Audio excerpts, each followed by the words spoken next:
ating inang kalikasan. Alam ba natin ang nangyayari sa ating mga kapaligiran?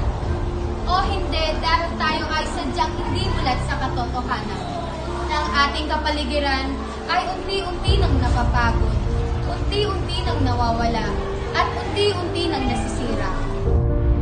Ang kalikasan ay isang mahalagang yaman na nagbibigay sa atin ng kagandahan, buhay at pangangailangan sa araw-araw. Gayunpaman, ang pagkasira ng kalikasan ay nagiging mas matindi at ang mga gawain ng tao ay hindi napapansin.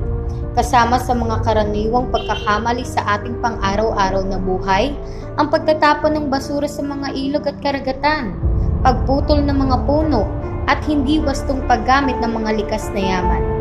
Ang pangangalaga sa kapaligiran ay hindi lamang responsibilidad ng ilang sektor, kundi maging ang bawat individual. Ang pagiging maingat sa paggamit ng mga likas na yaman, pagtataguyod, pag-recycle at responsableng pamamahagi ng basura ay mahalaga.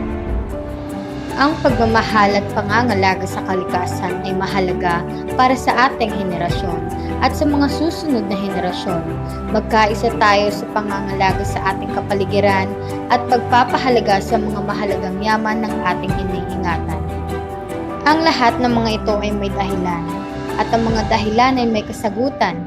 Ang problema natin ito ay kaya nating solusyonan. Basta tayo ay magtutulungan, siguradong hindi pa huli ang lahat.